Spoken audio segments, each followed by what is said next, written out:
Wars do not continue by accident. They continue because decisions are made, or not made, at very specific moments.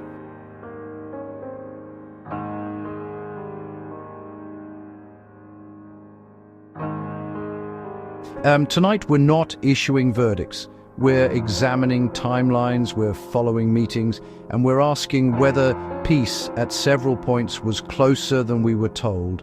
This is not about blame, it's about responsibility. Since February 2022, the war in Ukraine has become the deadliest conflict in Europe since the Second World War. As of late 2025, United Nations monitoring confirms over 14,500 civilian deaths, with tens of thousands wounded, and those figures exclude vast areas where verification is impossible.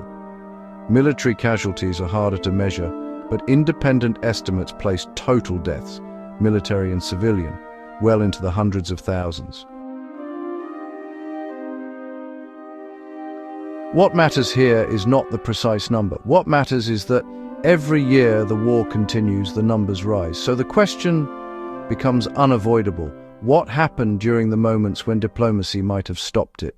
Donald Trump's approach to foreign policy has always been blunt, sometimes crude, but consistent. He believed wars end through negotiation, not exhaustion. During his presidency, and again after returning to office, Trump repeatedly claimed he could bring both sides to the table. Whether one believes that or not is beside the point. What matters is this: there were moments when talks were underway, and shortly after several of those moments, something else happened. Following a tense Oval Office meeting between Trump and President Zelensky in early 2025, the diplomatic atmosphere shifted. Within days, the British Prime Minister Keir Starmer convened a major summit in London. The message was clear: Britain would stand with Ukraine for as long as it takes. Security guarantees first, peace later. A noble sentiment, also a delaying one. Critics argue Zelensky left Washington under pressure. He arrived in London embraced. Literally, that now famous hug outside Downing Street became symbolic, not of conspiracy, but of alignment. Important tonal shift. Explicit framing. Now, let's be precise. Critics of British and European policy argue the following.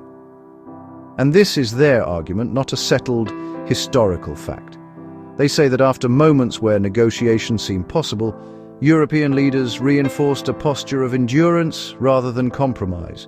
The result, they argue, was not peace through strength, but war through stalemate. Each diplomatic hardening was followed by another year of fighting, another winter, another offensive, another rise in civilian casualties. UN figures show civilian deaths increased sharply in 2025 compared to 2024. This is correlation, not proof. But in history, correlation is where questions begin.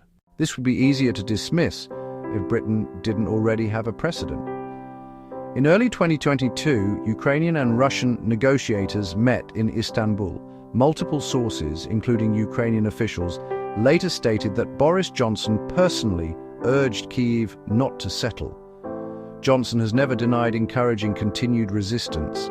Supporters say he prevented a bad deal. Critics say that moment changed the entire trajectory of the war.